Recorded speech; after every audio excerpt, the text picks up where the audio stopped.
Welcome to Buzzworthy Radio. Here's your host, Novell J. Lee. My guest is someone who pretty much took the reins on her own. I mean, listen, COVID did not stop her. If anything, it just basically made her persevere.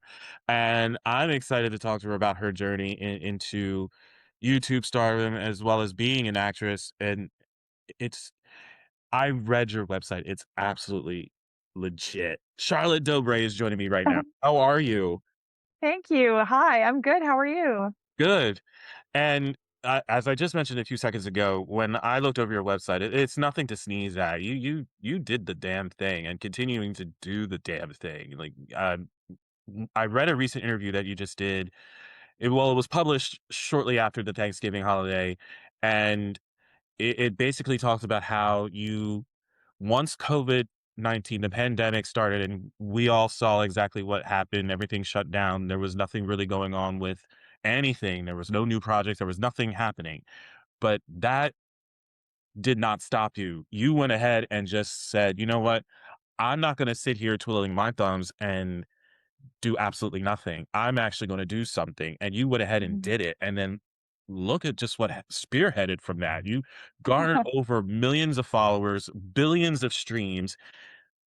What in your mind from 5 years ago up until this point do you have to say to that in order for this accomplishment that you've just I mean, it's pretty surreal, and I think it speaks to, like, if you put your mind to something, you can definitely get it done, and, like, it really is up to you, I think, at the end of the day, because, like, I had tried a few different times to start my own channel, and, I kinda just put other things, like, just friends, Mhm.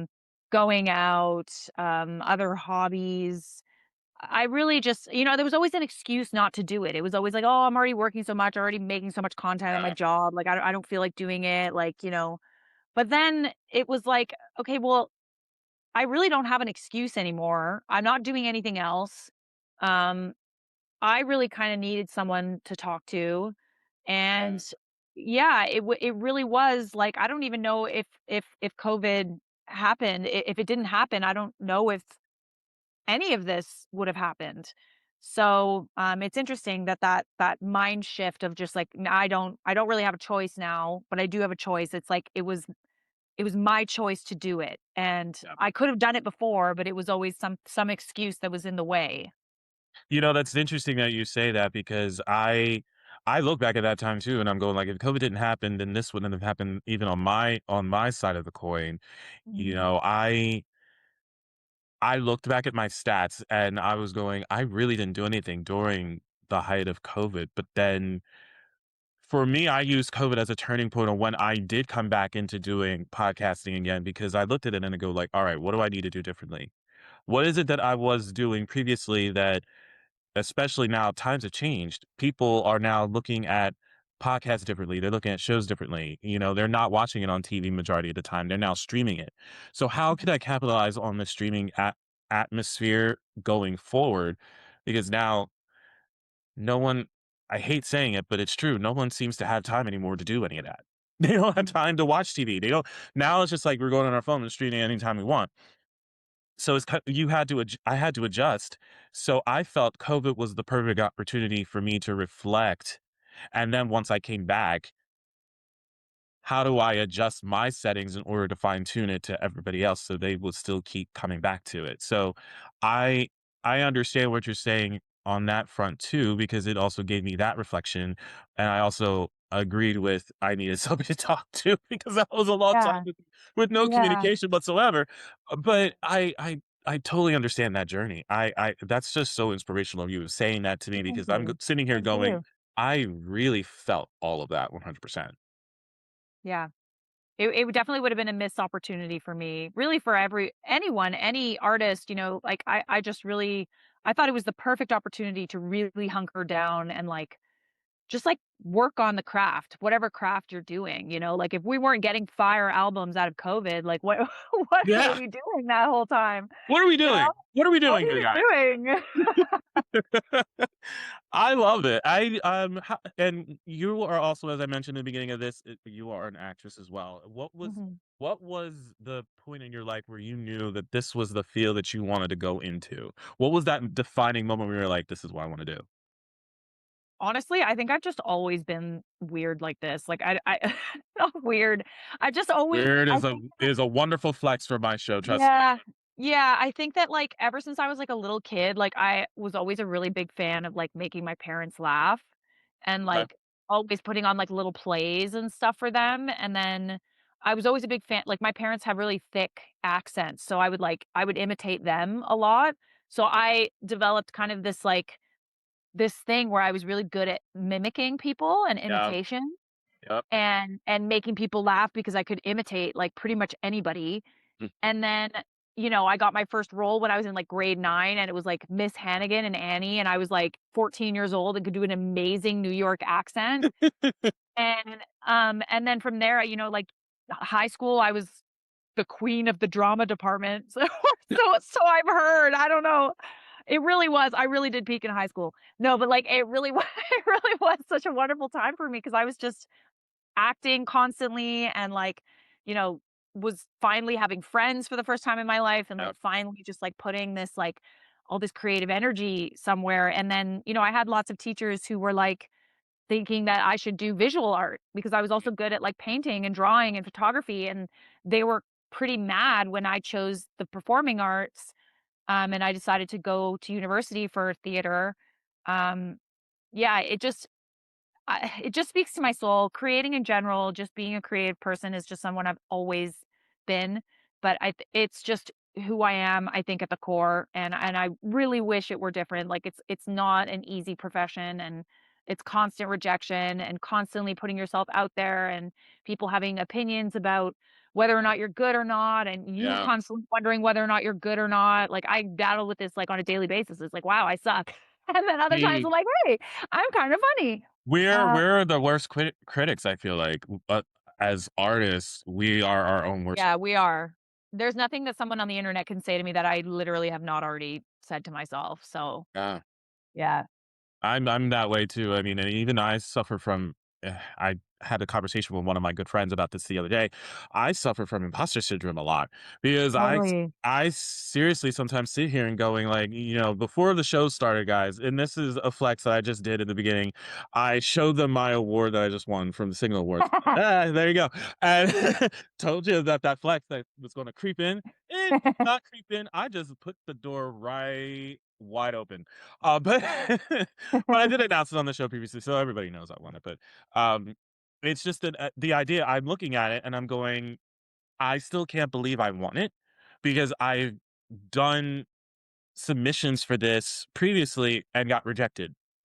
Mhm, And if you put me and being generous 5 years ago, if that were me 5 years ago and I got that rejection, I would have sulked and been like, I'm not going to do this anymore. I quit. I'm done. mhm, I'm out.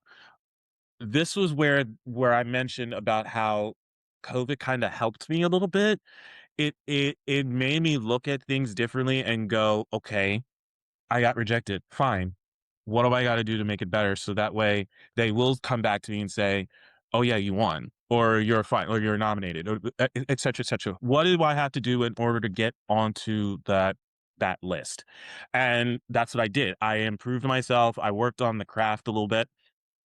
It must have worked because here we are, and really. I have it on the shelf. So it's for me, I always would look at it and go, I can't believe that this they think I'm good enough. I sometimes listen back to my old shows, especially some of my favorite guests that I've had on, and I'm going like, did I do that?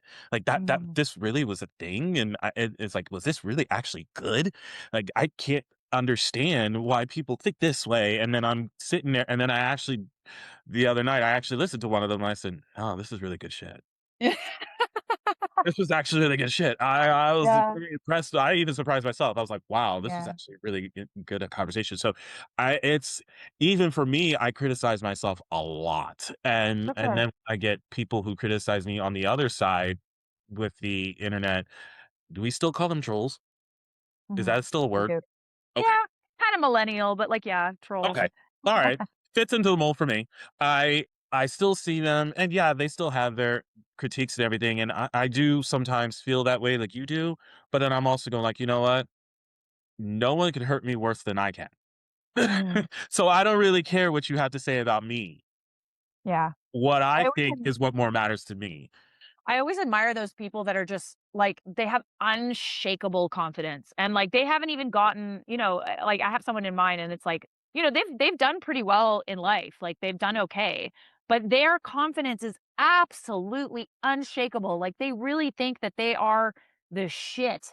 And like I envy them, but also I it's do like, too. "Bro." I envy them, but I'm also at the same time going like, "How, Sway?" Like, I How? can't. How do you do that? I wish I had half of that Yeah, confidence. Like, I same. really feel like I wouldn't torture myself so much if I had half the amount of confidence that they have. Yeah. Um, but I think that's also what makes us good at what we do. We're constantly improving and like constantly thinking like, "Oh, how could I be better?" Like this You know what? And constant like wanting to that was one the up perfect yourself. statement. That was the perfect statement as to why I don't think I would, as much as I would love to have that confidence, I'm glad I don't because Mm, of that reason. Because we are improving. Because I feel like those that feel that way feel like they don't have to improve on self. for sure. And Yeah. we're always learning. We're all, if you don't feel like you're learning, if you don't feel like you're gaining anything from what we're doing, don't do it anymore, because don't do it anymore Yeah. because we're gonna notice that you're not in it to win it. Here we're here to in it to win it. So I applaud you saying that statement because that's Thank you. exactly how I feel. Yeah. And one of the things that also caught my eye from this said that same interview was how much you noticed about putting yourself out there, especially Mm. now with having so many people watching on so many different platforms, not just YouTube. You have a TikTok as well, which I just joined 4 months ago. Ugh, I did. Didn't want to do it for the Wow. longest time. I had to get on it, and I finally did. Now I can understand why people like it so much. And It's very caved. addictive. It's I very addictive. caved, and now I Yeah. understand why y'all like it. But Yeah. I want to ask you about that because, it's so difficult to not put yourself out there in that way, Mm. as much of yourself, I should say, in that way, because everybody wants more of you. But I feel like you have a good head on your shoulders to know, like, I'm giving you some of myself that needs to be out here, but everything else you don't need to know about. I'm cutting you Yeah. off. Yeah, I think maintaining like a little bit of an air of mystery is good. And it's like on a need to know basis. Like if it comes up in conversation, like on the show or whatever, like if it's relevant to the conversation, I might, you know, reveal like a little personal story. I'll always avoid saying names. Um, Mhm. and it's also, I also have a lawyer for a brother. So, so like, You know, Oh, like, it's super helpful to have, someone in your corner that's just like, you should never say anything that you wouldn't regret later. Like, the yeah, internet is forever, and, I they'll screenshot everything.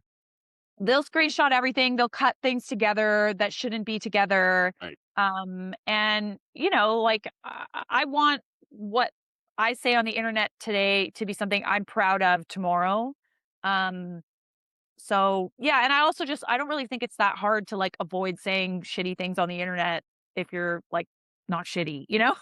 I It's not mean, that difficult.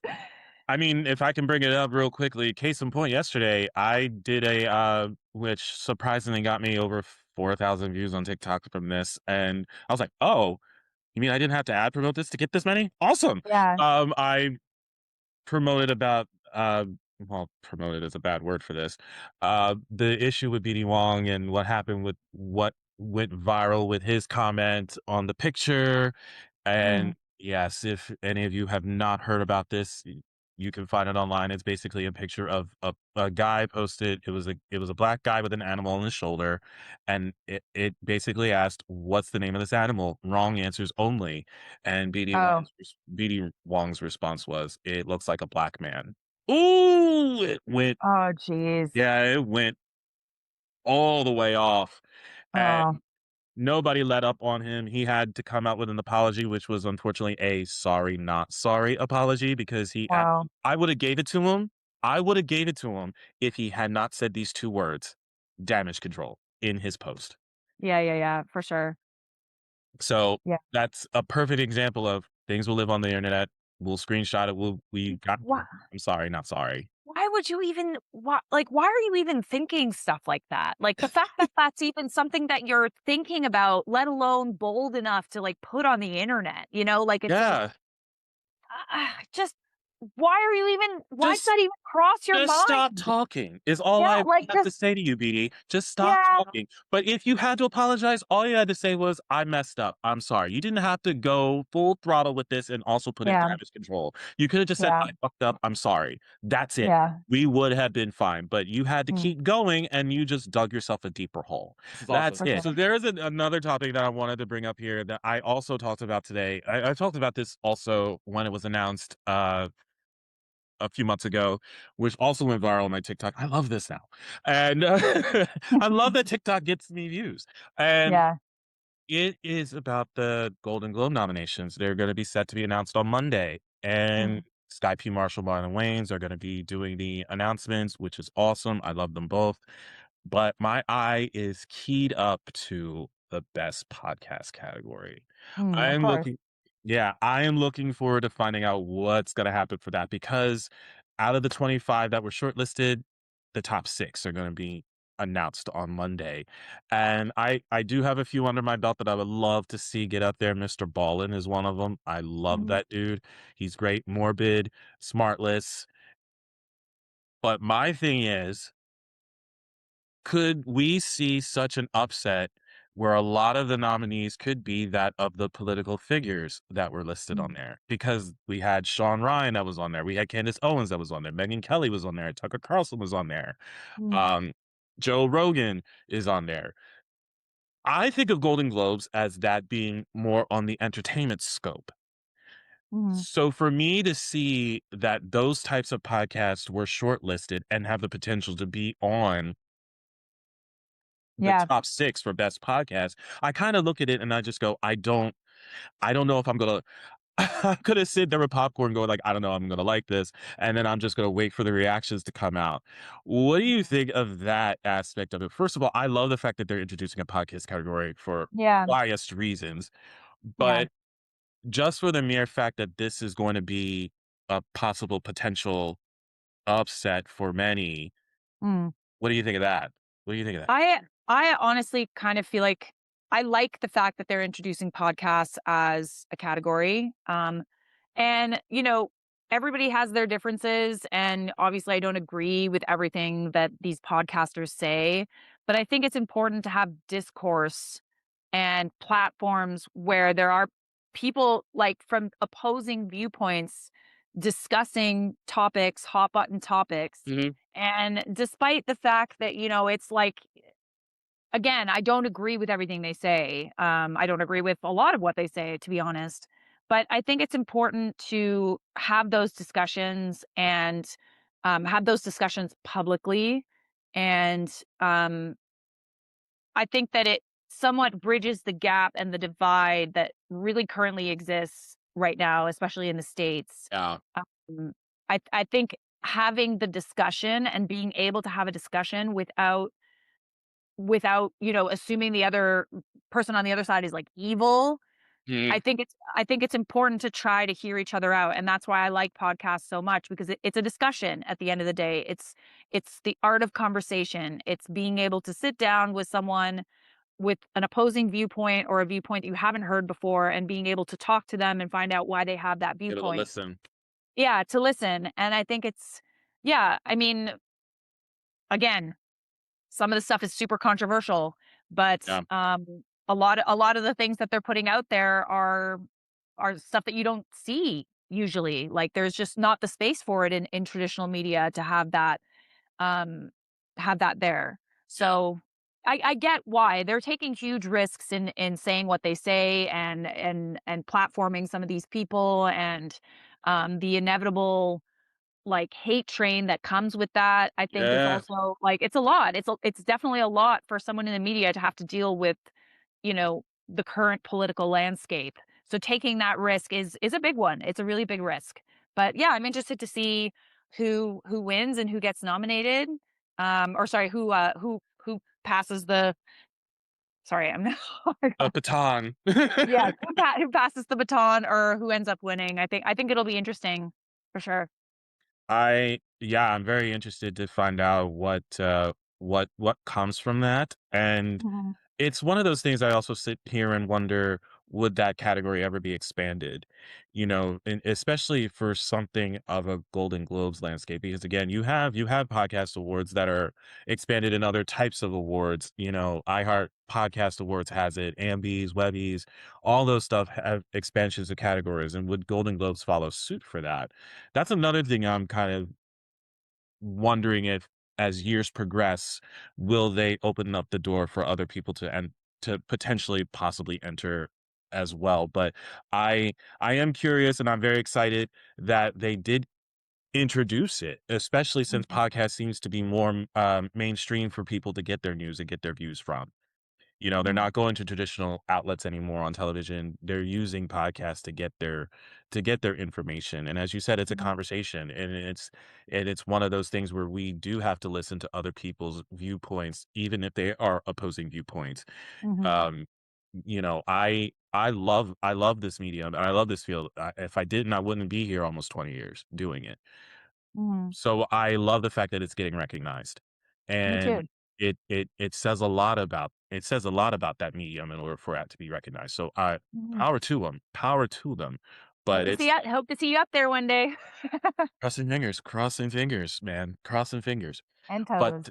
yes, crossing fingers and toes. But this was so much fun. I thoroughly enjoyed it so much. If you guys haven't found her out, she's on all the socials. She's on YouTube. She's on TikTok. She's everywhere. CharlotteDobre.net, I think, is the website. I think it's .net. Yeah, yeah. And we would love to have you back anytime. Yeah, I'd love to be back. Awesome. Thanks, Thanks Nivelle. for tuning in to The Buzz. Catch all episodes on Spotify. Remember to like and subscribe. Visit buzzworthyradiocast.com.